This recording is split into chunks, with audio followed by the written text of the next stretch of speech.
Good morning, students. So we have seen and we have been looking into the Bhakti and Sufi traditions. We saw the Bhakti tradition whereby a whole lot of people started emerging after they felt that the Vedic traditions, the Puranic traditions were not actually helping them in their spiritual pursuits. Some of them actually felt that they actually acted as an impediment in their spiritual pursuits, and that is the reason why a whole lot of saints from the Bhakti tradition started pursuing their own independent path, and the similar thing happened in the Sufi movement, whereby some of the very great saints of Islam, they felt that now what Islam was just about, the power struggle. That's what it had become. Who would become Khalifa? Who would become the ruler? And that is what it was all about. It was uh, completely going away from the teachings of Muhammad and what Allah would have ideally wanted them, the kind of life for them to lead. So, one of the very prominent families of those saints was, of course, the Chishti family, and the some of the very famous saints, the Sufi saints in Pakistan today and India, they come from the Chishti background. So today we look at Chishti devotionalism, Ziyarat and Qawwali. Qawwali we all know. Pilgrimage called Ziyarat, that is pilgrimage, that is jinko we Hindus call it Tirth Yatra and Tirth. So that for them it is Ziyarat. To tombs of Sufi saints is prevalent all over the Muslim world. This practice is an occasion for seeking the Sufi spiritual grace, that is barakat. For more than 7 centuries, people of various creeds, classes, and social backgrounds have expressed their devotion at the dargahs of the five great Chishti saints. Now, the five great Chishti saints, as you must have seen here in the previous pages, here is Sheikh Moinuddin Suzi, Khwaja Kutubuddin Bakhtiyar Kaki, Sheikh Fadruddin Ganji Shakar, Sheikh Nizamuddin Aulia, and Sheikh Nasiruddin Chirag-e Dilli. So these are very important, and as I had just mentioned, in Pakistan also they are there are a lot of dargahs of great Sufi saints, and one of the very prominent ones is mentioned here is Sheikh Fariduddin Ganje Shakar, which is there in, of course, Pakistan. So these were very prominent saints of the Chishti Gharana. Um, Chishti saints, amongst these, the most revered shrine is that of Khwaja Moinuddin Chishti, popularly known as Garib Nawaz, comforter of the poor. It is there, as we all know, in Ajmer Sharif. The earliest textual references to Khwaja Moinuddin's Dargah date to the 14th century. It is evidently popular because of the austerity and piety of its sheikh, the greatness of his spiritual successors, and the patronage of royal visitors. Muhammad bin Tughlaq, 1324 to 1351, was the first sultan to visit the shrine.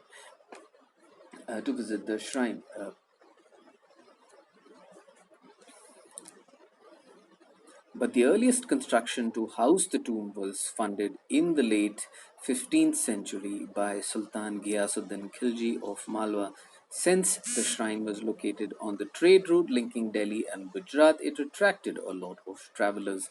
So this is what they are talking about, is that essentially earlier it was just the dargah, a very modest and a very humble looking dargah, but as its reputation spread around the country and also around the country, naturally more and more people started visiting the dargah, and as it is very clearly mentioned, the dargah is right in the middle of the trading route between New Delhi or rather Delhi, Delhi and Gujarat. So naturally, there were many reasons for which the place used to be thronged by the devotees and people from all faiths. So naturally, now it was felt that yes, the campus should be enlarged and more places should be erected, more rest houses should be made. It should be the dargah should have a bigger campus so that it can accommodate more and more people rather than the whole congestion which now started happening in those places, because it was Ajmer Sharif students happens to be really one of the most famous dargahs of the great Sufi saints of Indian subcontinent. So um, by the 16th century, the shrine had become very popular. In fact, it was the spirited singing of pilgrims bound for Ajmer that inspired Akbar to visit the tomb. He went there 14 times, sometimes 2 or 3 times a year, to seek blessings for new conquests, fulfillment of vows, and the birth of sons. He maintained this tradition until 1580. Each of these visits was celebrated by generous gifts, which was recorded in imperial documents of the Dargah and imperial documents, and even in if you go to if you actually visit the Dargah, you would see the very famous handi. That is a huge kind of, which I can't think of an English word for that. I can call it a container, of course, but that would not be the best way to use it. Kind of, in our homes, which we see dekchi and that kind of stuff, the utensils which we use for our daily, everyday cooking, you would see a huge one.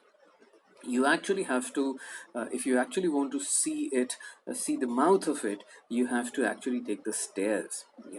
That handi is the one which on which in which the cooking is done, because every day the dargah is frequented by so many people that in India, in our own tradition, we call that prasad.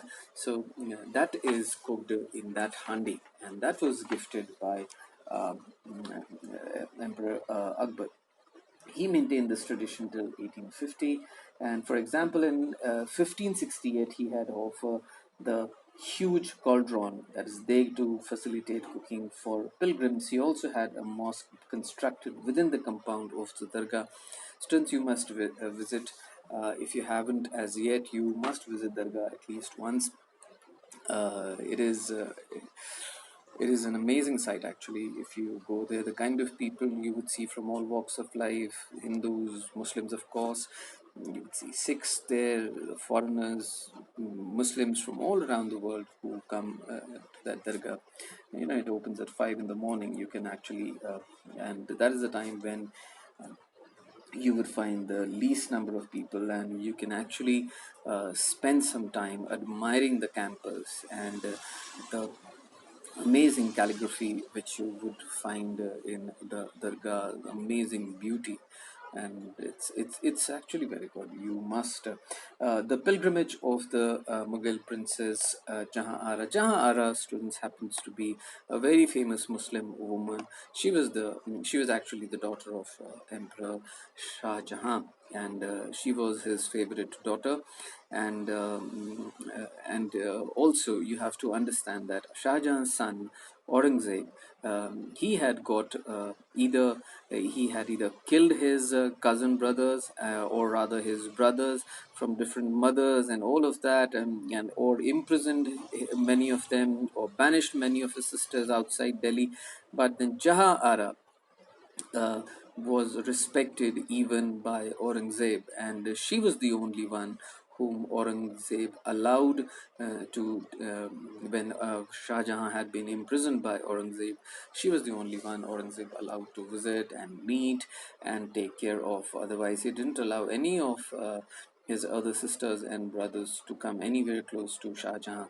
And she was considered to be a woman, very powerful, very influential, and also very respected by people within her kingdom and the power centers of Delhi, and no one dared actually disobey her, because she was not just considered to be the daughter of Shah Jahan and the brother of Emperor Aurangzeb, but she was a woman in her own right, a very strong woman. She's very famous historically. I think some in the early times, I think in 1950s or 1960s, one movie was also made in some Begum Jahara or something like that. Also part of ziyarat is the use of music and dance, including mystical chants that by specially trained musicians or qawwals to evoke divine ecstasy. The Sufis remember God either by reciting the zikr, the divine names, or evoking his presence through sama, literally audition or performance of mystical music. Sama was integral to the Chistis and exemplified interaction with indigenous devotional traditions. Students, you have to understand one very important thing, that Sufism took heavily from the early Hindu traditions of India, whereby we've been there have been bhajans, and we've been singing bhajans for thousands of years. Okay, and Sufism drew heavily because it took birth in the Indian subcontinent. It took birth in the early India. It did not take birth in Saudi Arabia and Makkah and Medina and all those places of Arab Islam or the Arabic Islam. No, Sufism took its roots here in the Indian subcontinent, in what is known as which was known as India at that point in time, and naturally it drew heavily from the traditions which were strictly Sanatan traditions. Okay, uh, so and otherwise, if you actually look at Islamic traditions, you would not find such great traditions of Qawwali and singing and music in the Islam of the Arab world at all. You would not find that. It is only unique to our Indian subcontinent, that is the India which was there earlier, and the India which we knew also, which Afghanistan and Pakistan were once a part of. And Amir Khusro was one of the great exponents of Qawwali. We shall continue. Thank you.